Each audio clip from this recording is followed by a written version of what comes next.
గృహహింస కేసులు కూడా పెట్టేవాళ్ళు. అలాగే చెప్తున్నాము, నువ్వు చెప్పినావు ఇష్టం వచ్చినట్టు కూడా మగవాళ్ళని తిట్టడం జరిగింది.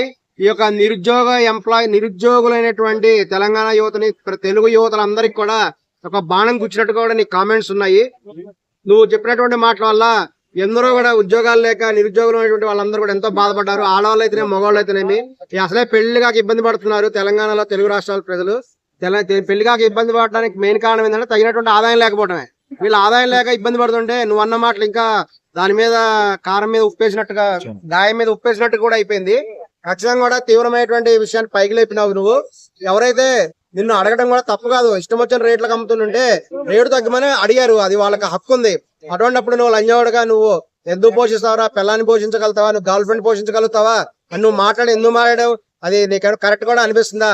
ఇదే అలేక ప్లేస్ లో ఎవరైనా మగవాడు ఉండి ఎవరైనా అమ్మాయి కామెంట్స్ చేసా ఫాల్తు లంజా నువ్వు ఎటువంటి దాని ఉన్నవే, నువ్వు కొనలేకపోతే నువ్వెందుకు అనే మాట అంటే నువ్వెంత బాధపడతావు, నువ్వు ఎలా రియాక్ట్ అవుతావు అనేటువంటిది కూడా బహిరంగంగా నువ్వు కామెంట్ చేయి. నువ్వే కామెంట్ చేయి. మీ వాట్సాప్ ఉంది కదా, వాట్సాప్ ఛానల్, అందులో పెట్టు.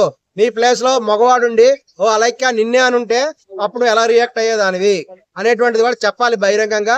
అదే విధంగా ఆడవాళ్ళని కూడా అంది, అందరూ పాచి పని చేయాలి, ఈ విధంగా చేసినట్లయితే మీరు బాగుంటారు, అనవసరంగా ఉద్యోగాలు చేస్తున్నారు అని కామెంట్ చేయడం జరిగింది. ఆమె ప్రస్తుతం ఉండేటువంటి అన్ని ఉద్యోగ వ్యవస్థను కూడా ఆమె ఇన్స్టాల్ చేసినట్టుగా అయింది. అంటే వాళ్ళు ముగ్గురు అక్క చెల్లెలు అనమాట, ఒకళ్ళ మీద ఒకళ్ళు నేను అనలేదు తనందని చెప్పి అట్లా వాళ్ళు వీడియోలు పెడుతున్నారు. అంటే దానికి ఏం అర్థం చేసుకోవాలి? ముగ్గురులో మేం కాదు అని చెప్పి పెడుతుంటే సారీలు మటుకు అందరూ చెప్తున్నారు, ఒకవేళ వేరేగా అనుకుంటుంటే అని. అంటే అనేసేసి సారీ చెప్తే సరిపోయిందా? ముగ్గురులో తెలియకుండానే ఆ మాట బయటకు వచ్చిందంటారా? తెలియకుండా ఎందుకంటారు? అంత తెలియకుండానే మీరు ఎంత బిజినెస్ చేస్తున్నారా? అటువంటిప్పుడు మీరు బిజినెస్ చేయాల్సినటువంటి అవసరం కూడా లేదు.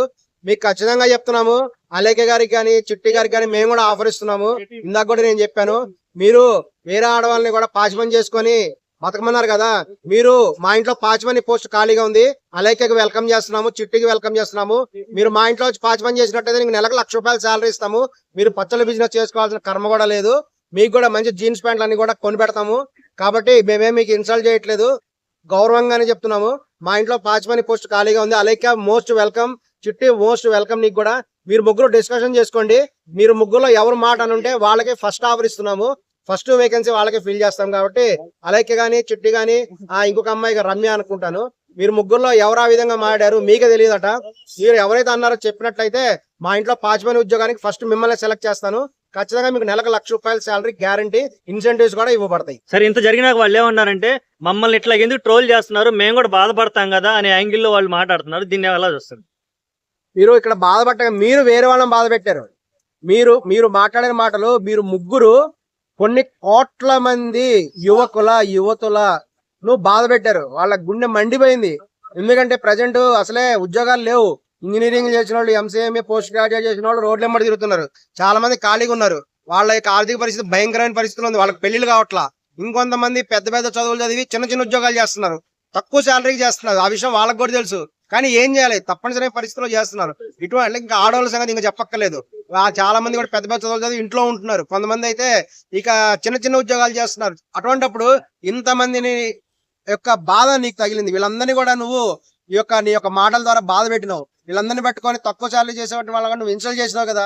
మీరు ఇది కొనకపోతే మీరేం బతుకుతారు అనేటువంటి మాటలు అన్నవే. నువ్వేం కాపురం చేస్తావు ఆడవాళ్ళని అంటావా? మొగళ్ళని పట్టుకొని నువ్వేం కాపురం చేస్తావా, నీ వల్ల అదికా అని అంటావా? మరి ఇట్లన్నప్పుడు వాళ్ళందరూ బాధపడలేదా? మరి దీనికి ప్రభుత్వం కూడా మీ మీద యాక్షన్ తీసుకోవాలి. ఖచ్చితంగా మిమ్మల్ని ట్రోల్ చేయడం కాదు, మీ మీద చట్టపరంగా కేసు పెట్టాలి. అసలు మీరు వ్యాపారం ఎట్లా చేస్తున్నారు, ఎంత రేటుకి అమ్మడానికి మీకు పర్మిషన్ ఎవరిచ్చారో చూడాలి.